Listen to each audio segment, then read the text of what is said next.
kick it off with some prayer, and we'll introduce our special guest today.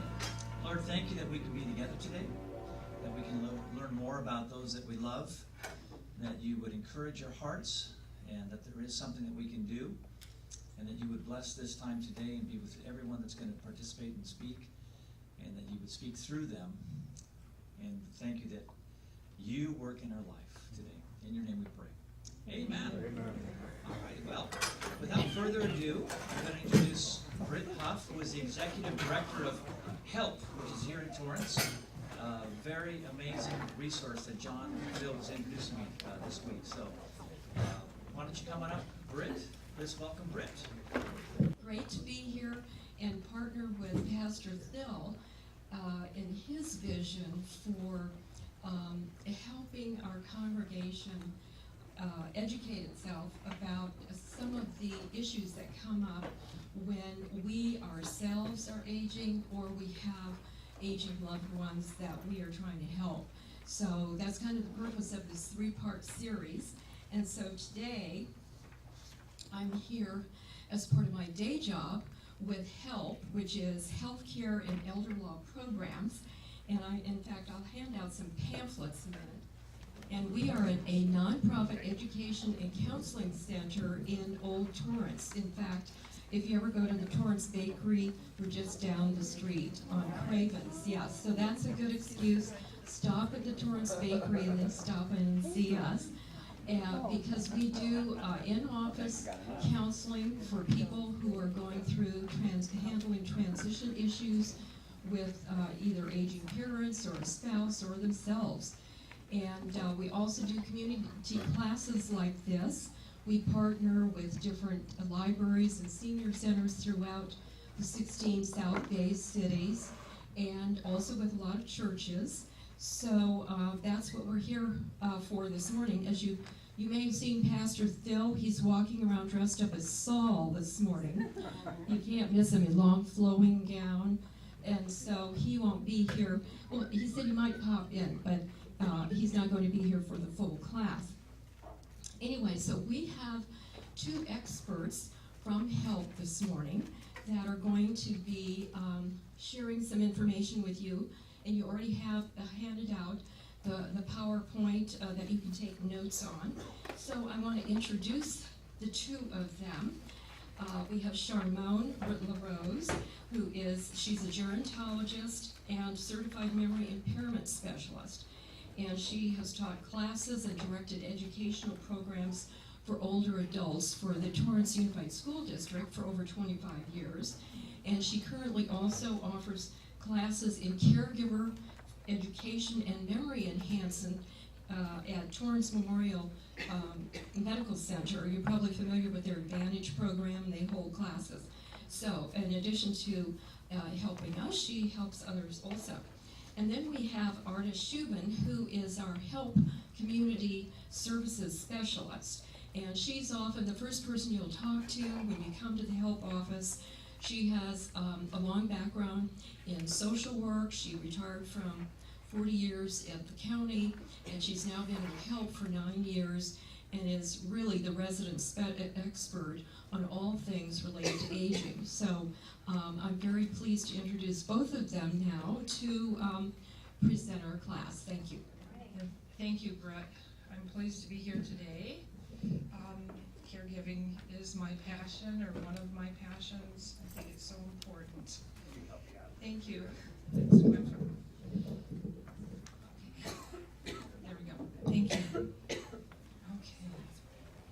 So there are a number of aspects of caregiving that we're going to talk about today, and then at the end, Artis will be telling you about classes that we have that will further enhance your information. We're talking about the different stages and options that you may have as a caregiver. So first of all, we want to talk about who is the caregiver. Well, ladies and gentlemen, it may be any and all of us that are in this room at one point in time. So here is a description here. We have a caregiver as someone whose life in some way might be restricted by the need to be responsible for the care of someone else. who is mentally ill, mentally handicapped, physically disabled, or whose health is impaired by sickness or old age. That's one definition. Another definition would be people who provide unpaid care by looking after an ill, frail, or disabled family member, friend, or partner. Anyone who provides assistance to someone else who is in some degree incapacitated and needs help. So I have another description for you, and this is from our former First Lady, Rosalind Carter, from her book, Helping Yourself Help Others. There are 4 kinds of people in the world.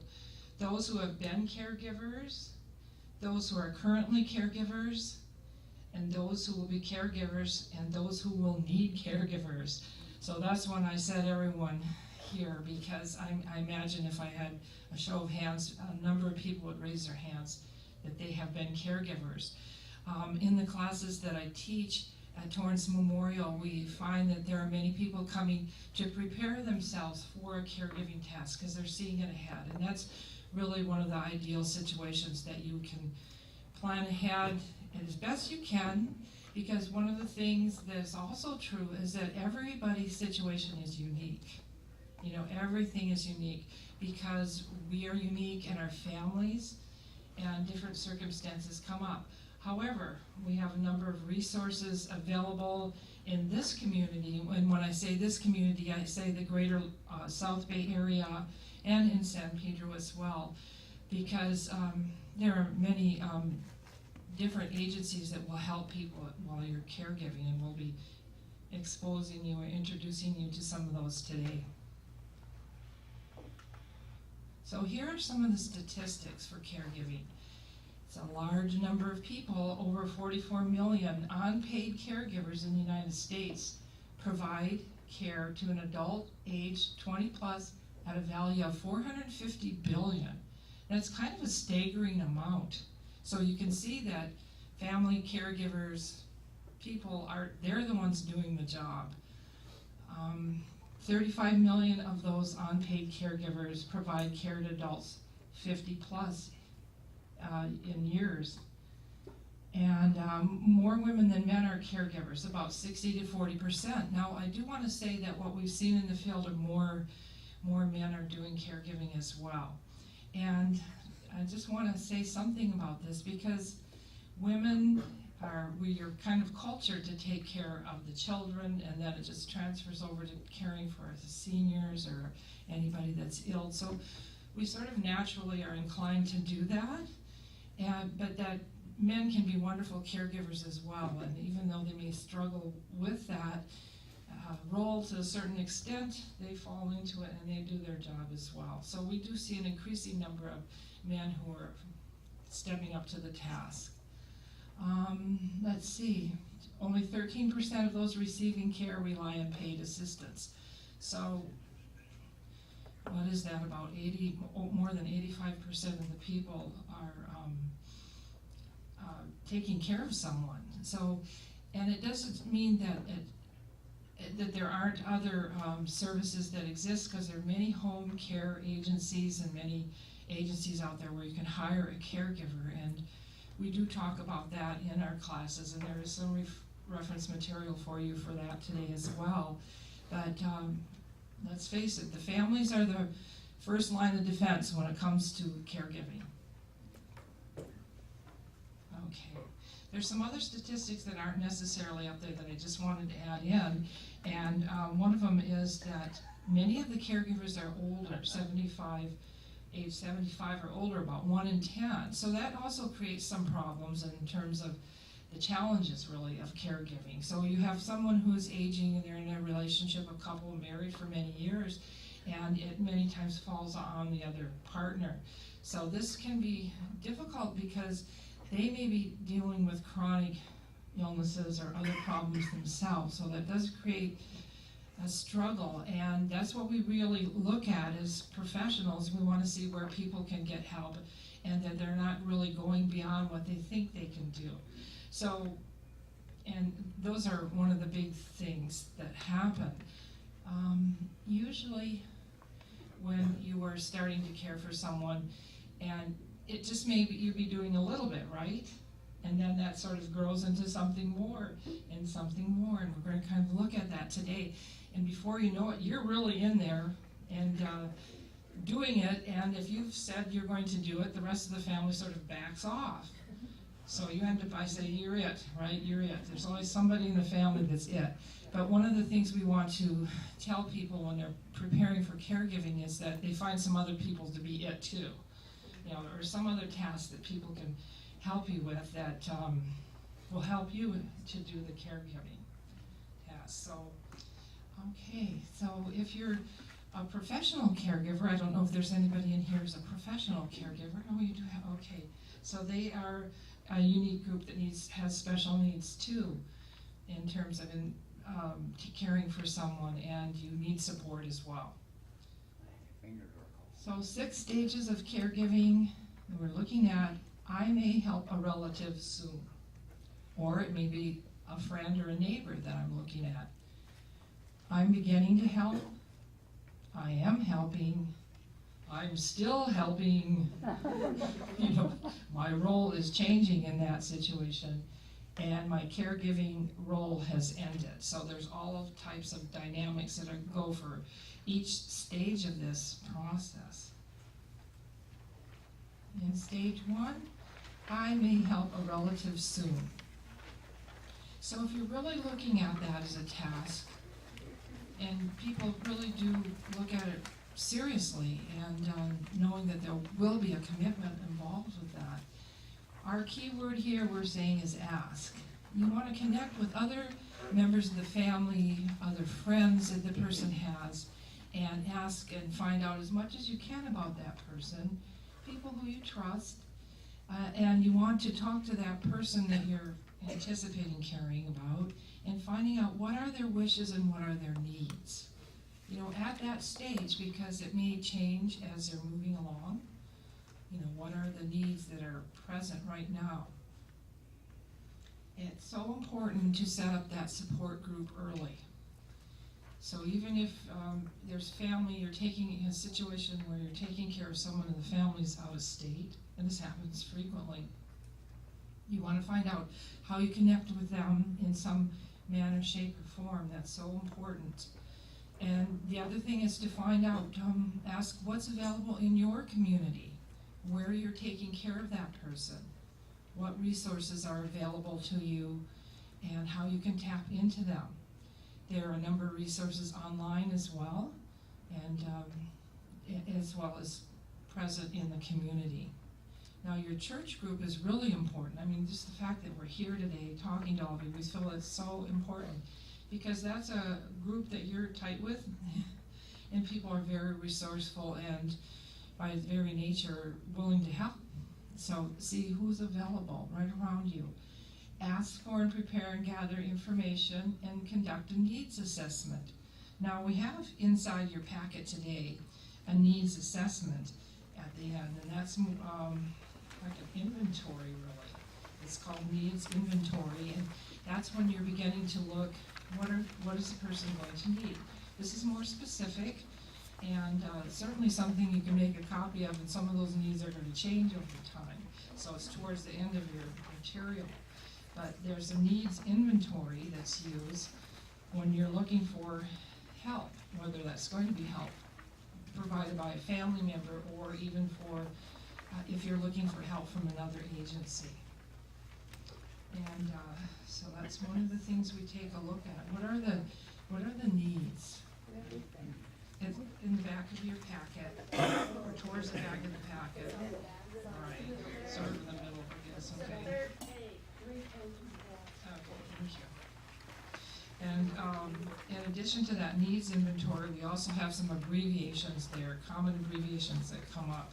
Because as you're interfacing with the medical community, they have all these different words, right? The ADLs, the activities of daily living, and different things like RCFE, you hear residential care facility. So many times they throw around these initials and you go, well, what's that? So everybody needs a little guide to find out what are they talking about. On that particular page, there's also a number of internet addresses and phone numbers. So we're talking about gathering information and getting a needs assessment tool going for yourself. And I do want to say that in our community just around us, of course, HELP is a good organization to find out information for your health and elder care needs. But we also have hospitals, the hospitals that are around here. I know I teach at Torrance Memorial, but the other hospitals of Little Company of Mary also have different programs that are unique to them around about caregivers. I don't know if you're in Redondo Beach, has a senior services group, and they will also have information online. So there's little hubs, and find out where your hubs are, where you can find information. And that will help you as you're implementing your needs assessment. Okay, stage 1. I may help a relative soon. Connect with and ask questions of healthcare and other professional people, gerontologists, financial planners, and lawyers, etc. And also ask about and determine the ability to pay for care. So that's a big part of it as well.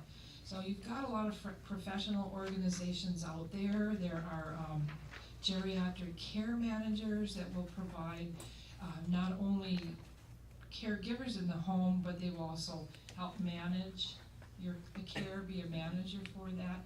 So find out who's available.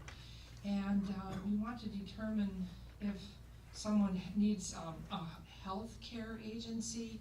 If you're going to need a health care agency or home health, that's determined by your physician.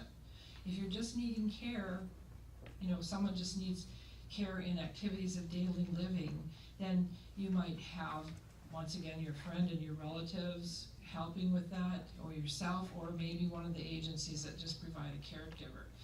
Somebody to come in, maybe somebody just needs help with bathing, and that might happen a couple times a week. And there are even some of the care agencies will bring someone in just to sit with someone while you get to go out. That's an important part of the whole caregiving task. So, and ask about and determine the ability to pay for care. So this is a big one because we have, have people really save to care for their loved one. That's a big one. There's such a thing called long-term care insurance, but not that many people have that, and it's not really something that's being pushed or sold so much anymore. But people may have in life insurance a plan. They may have a rider that may help them care for someone at home. But in any case, you want to look at what's available in terms of resources, what the person might have, or maybe family members pitch in on some things, and what is it going to cost. Now, in the spectrum of caring for someone and the cost of it, some people may be eligible if they have limited incomes for state assistance for a caregiver. And so that's the in-home health services or in-home services, that would be through the county. So there's a whole spectrum there of looking at that.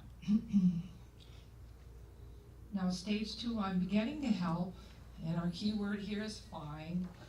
And find out about any conditions or illnesses. What are we dealing with here? Excuse me. What are the prognosis for caring for someone? For example, if you're caring for someone that has dementia, you want to make sure, has this person had a diagnosis? Dementia is kind of an overall umbrella, and they may have dementia due to a number of things. It could be a vascular problem, had a stroke or heart attack. It could be that they've been diagnosed with Alzheimer's. So it does make a difference. It makes a difference in the behavior. It makes a difference in the care. It makes a difference of the long-term care when we're looking at the whole picture over time. Where can you find out about that? Or I know we can find out a lot of information online today. But I do want to mention to you that at Torrance Memorial they have a place called Health Links. Has anybody been to Health Links before? Okay, so there is a little brochure here in the back. Okay, hold on, really in the back on this one. Yes, the last page about health links. And I'm mentioning it because in there they have computers where you can do research, and they only do medical places that are sound that people have looked into. So that's free. And Health Links is actually located in the West Tower, if you're familiar with Torrance Memorial. It's on the first floor. They're open during the days, Monday through Friday, from I believe it's 8:30 to 5. And you can go in there and browse.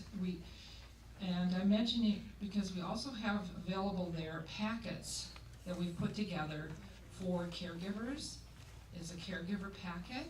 We also have a packet where if you're working with someone who has dementia, we have a packet for adult daycare services, and a number of other things that really was an outgrowth of the caregivers class. So that material is available to the public.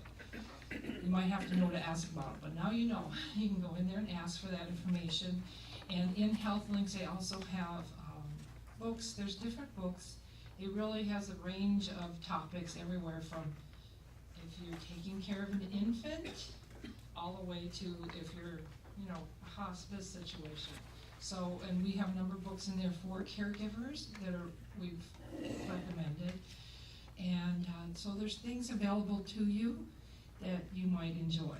And I also want to add in that when you go into Health Links, it usually smells good in there because they also have some aromatherapy going and some nice soft music playing. So it's kind of my preferred bookshop and to go in there. So it's all set up for people. So that's one way you can find out about conditions or illnesses.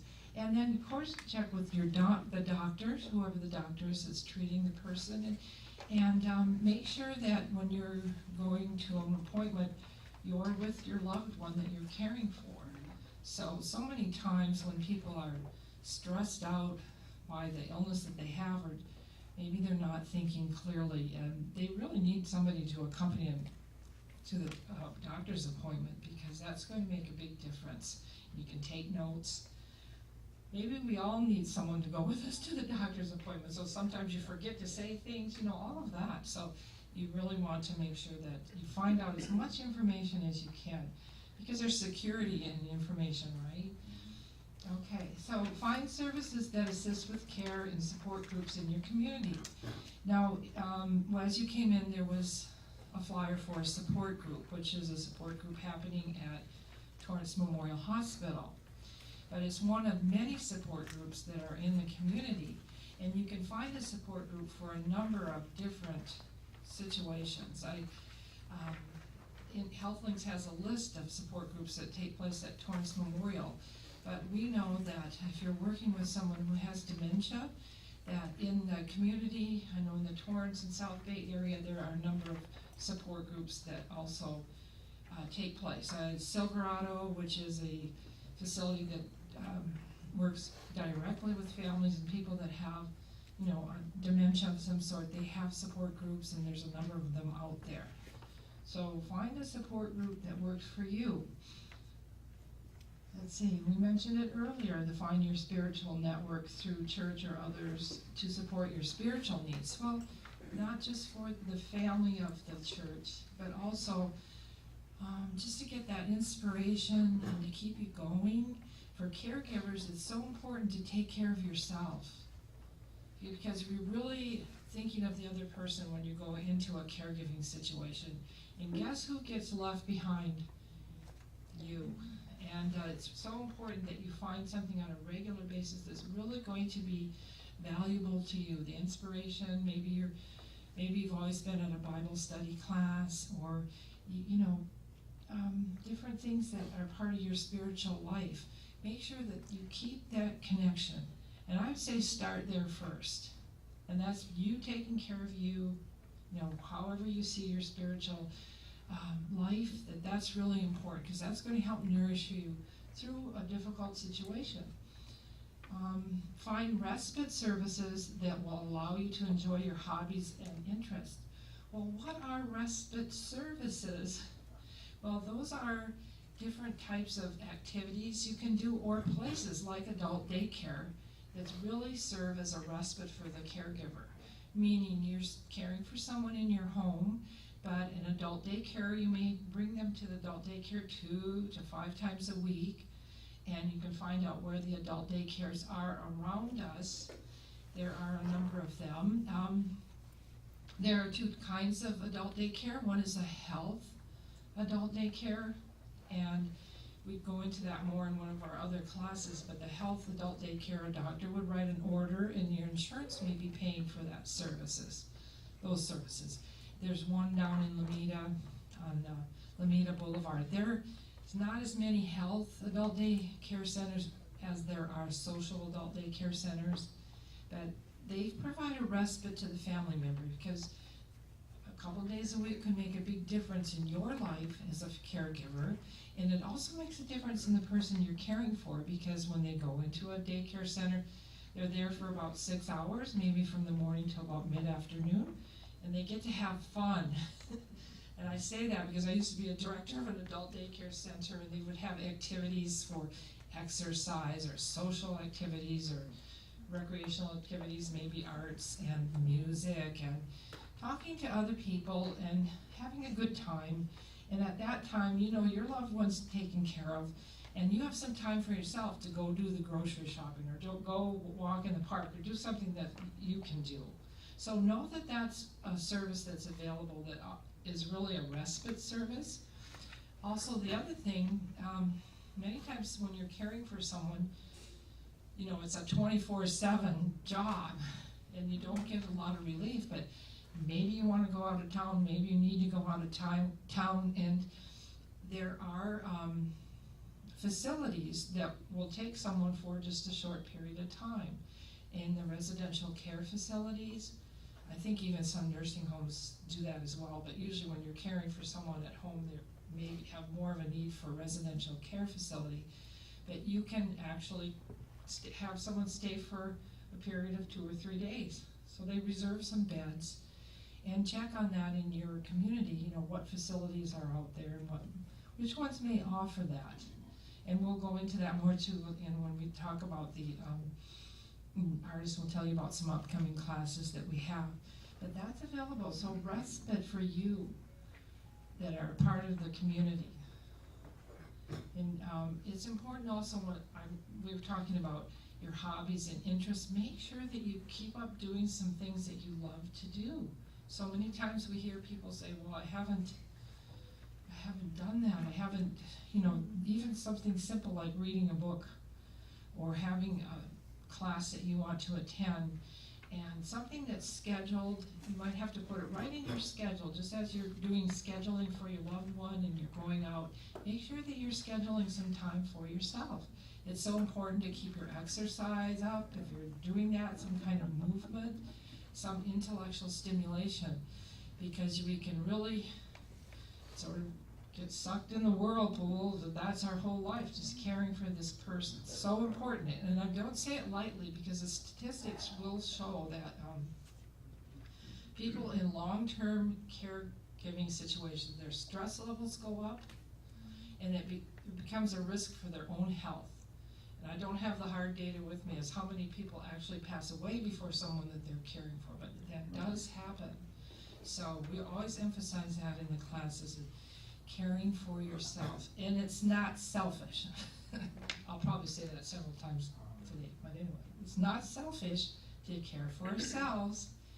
Remember that whole thing that they say on the airline, the oxygen mask is dropping, put it on yourself first, then you can help someone else. So if you have that strong image, anything you're doing, no guilt. You need to help yourself and keep yourself going. Stage 3, I'm helping. Receive help from all who offer it. And there may be people that can come up, neighbors even help to provide a meal, and they may present themselves as something they can do to help. So be open to that. Be receiving the help that you need. Delegate tasks to family and friends, being specific about what help is needed. So many times we have our people, and but we don't know what to tell them to do. So we kind of want to look at the tasks they're doing in caregiving and say, well, so could I get somebody to do this? Could Could I get someone to help with the financial end of it? In other words, keep the bookkeeping straight. So maybe somebody is not able to be there, but they'd like to help in that manner, shape, or form. So start thinking in that direction right away to see where you can delegate tasks. Or maybe someone can come in right away. So many times people really want to help. You know, when I talked about you're it, and then everybody steps away.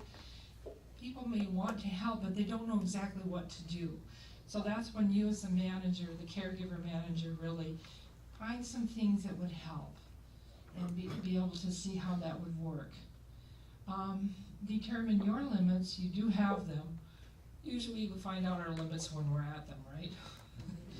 And maybe that's when then we know what our limits are, and we can back off and see what else we can do. And that goes into nourishing yourself on a daily basis. Receive respite and take breaks. So those are some of the things that we've said. And by taking breaks, we may talk about breaks during the day. You know, this is the time I take a break during the day and honor that. You know, if you're working 9 to 5 on a job, we have legislated breaks that you have to take during the day. So you might want to think of that whole caregiving task in terms of that. I need that break. So we've talked about some of that. I am still helping. Something about that statement. I'm still helping. Okay, so in the caregiver support group that we have at Torrance Memorial, I've helped sit in on that. We have people in there where they're caregiving for long periods of time. In fact, the woman who runs the caregiver support is taking care of a mother and a grandmother, and the grandmother's over 100. And the mother had a stroke and now is in a nursing home, but she didn't really expect to be caregiving for, I think it's been 15 years now. That's a lot. So we don't really know what the time factor is involved with that. So there, once again, helping yourself, caring for yourself, and finding others to help is important. So also there's something else that we haven't really talked about is welcoming the joys of your relationship with the care recipient. And I've really heard this from people who did caregiving. You know, that whole relationship that you have with the person that you're caring for, that's changing. So if you're caring for your parent, your mother, your father, whomever, it becomes an extension of that relationship that's very intimate. And many times we have things come up where you end up in role reversals, right? All of a sudden you feel like the mom or the dad, you know, taking care of someone. You kind of reverse roles, but you tend to appreciate and your loved one on a very deeper level. You know, it's a very, people get so much out of the caregiving. And I've heard people say, well, I would never have had it any other way.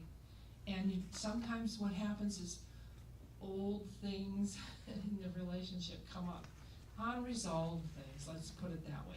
So this is an opportunity to resolve those problems or any issues you might have with each other, and certainly to come to a peace with that. Really important. I think it's a lot about peacemaking in the relationship. And so it takes a different turn, and maybe this is the spiritual part. Welcome forgiveness in your life. That's all part of that. You're letting go of things in the past. And it comes up not just with the person you're caring for, but in relationships with your brothers and sisters, everybody else involved, you know. So-and-so never ever came and helped with anything, you know, all of that stuff. You know, you have to, a lot of acceptance going on. Okay, that person can do this, but they can't do that. Other people are willing to take on things. So you might see another side of your siblings that are, it's different, you know, a different dynamic is going on. Everybody's maybe stepping up to the plate and let go of the anger and resentment for those that aren't stepping up to the plate. Now, there's a lot going on with this caregiving situation. I think that one of the most poignant things that occurred to me while I was teaching the classes is a caregiver came into the class, taking our class, and she had just finished a caregiving task. And she was so involved and so much of herself was in that task that she couldn't wait to start another caregiving task. She was looking for someone. Where can I do this? It becomes so much a part of her. And indeed, what happens is many people who have cared for their loved ones do end up becoming professionals in the field. We see a lot of that. During the recession, probably over half the class that I taught, they were professionals that were going into caregiving.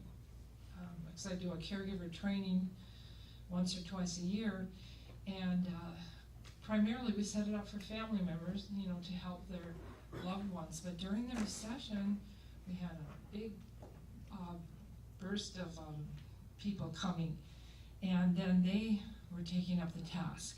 But many of them came from family caregivers in the beginning.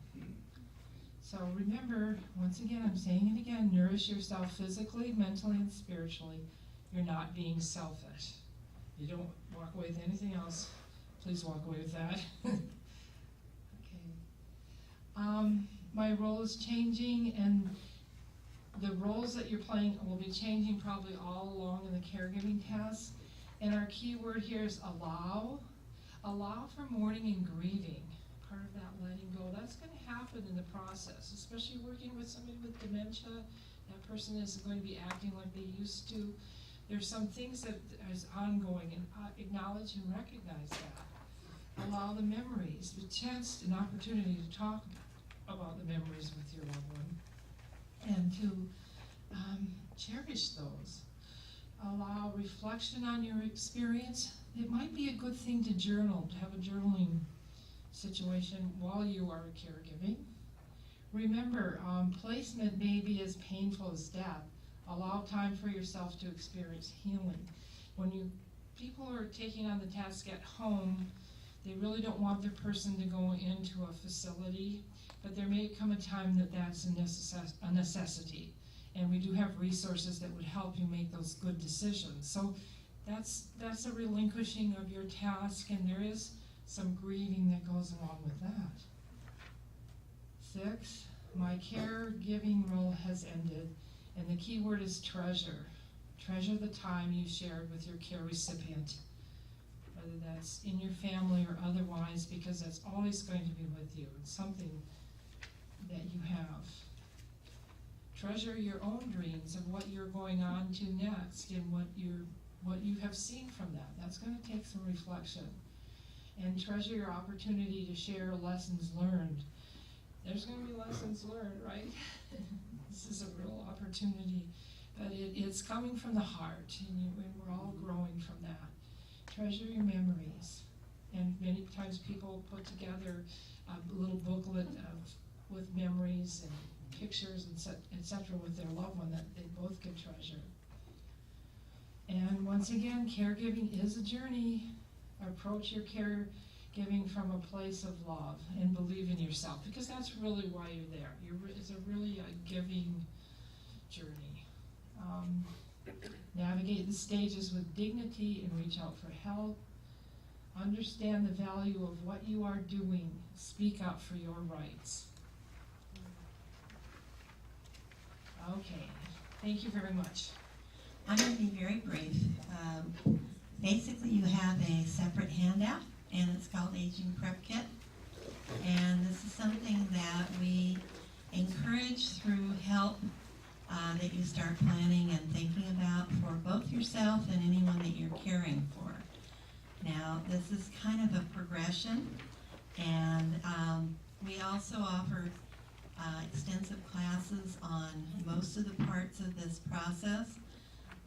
We have recently started a new series at Torrance Library, Katie Geiser. We will also be doing a later series in Redondo at the Redondo Public Library, where we're going to be talking in 2-hour classes, these are free classes, on incremental parts of this Aging Prep Kit. So as you can see in our layout here and also in the handout, it's very important that these documents and these processes be put into play. We see many people enter our office who have loved ones that they maybe have been caring for, never quite got around to getting their powers of attorney in place. getting their will, some of their other documents in place, and either they are now in a very dire situation, or in some cases have actually passed. So it's really critical, particularly if the loved one has not yet passed on, that you have the powers of attorney in place. Because at some point, there's going to be a critical issue or a critical question that only someone with legal authority has the ability to answer. So our class, we discuss all of the different processes of getting this, how to complete it, what are the different types, what are the alternatives if they're not in place, and we talk about conservatorship. Discussion about what the loved one wants, both during their incapacity and possibly even after they pass. These are called advance directives. There are more than one, and so we also discuss these as well. And it's very, very important for those to be in place. As a family member or a loved one, or even in some cases, we've had neighbors who have stepped in, or very close friends, trying to help with making decisions. Very critical. A estate plan, we kind of don't get involved in directly, but it is something that you need to be dealing with. But part of that is having a will and having a trust in some cases. And there are even some alternatives to that. Actually, the class that we're offering next week at the Torrance Library will be with a guest attorney talking about wills, trusts, and probate. The plan for long-term care, one of our classes deals with long-term care planning, and we cover everything, the whole gamut, from Medicare all the way down to insurance and annuities and all of the various options that people have that may or may not be available in your toolkit.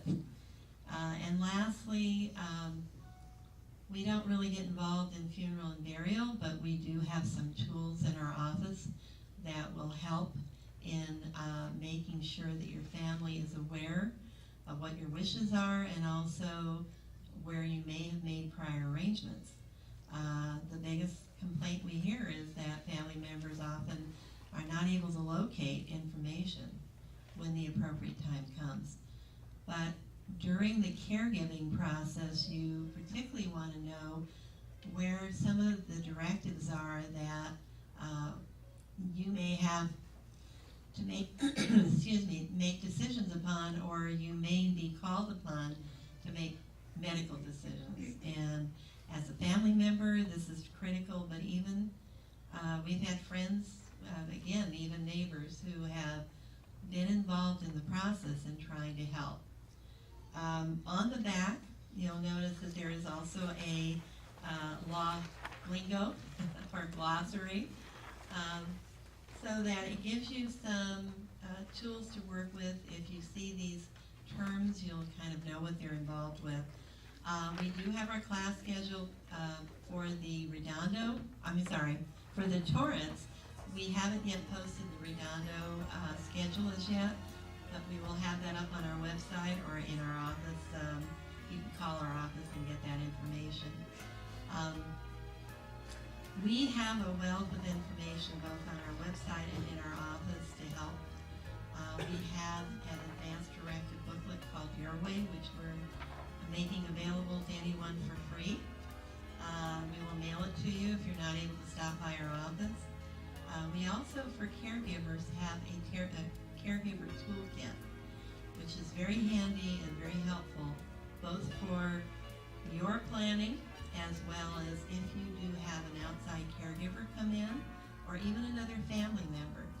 There are all kinds of tools within that toolkit that will help you to set up scheduling, information so that anyone coming in knows who the primary doctor is, what the hospital that is preferred, all of the essential information for that caregiver and that person to be able to act if they need to. Scheduling can be really critical. So these are all, they're on our website, but they're also in our office, and we make them available. Our goal at HELP is to educate, and actually we consider education empowerment. And we are trying both for family as well as the older adult to give them the tools and the knowledge so that they can make educated decisions and they can live their lives with dignity and respect. And that is the primary goal of our organization.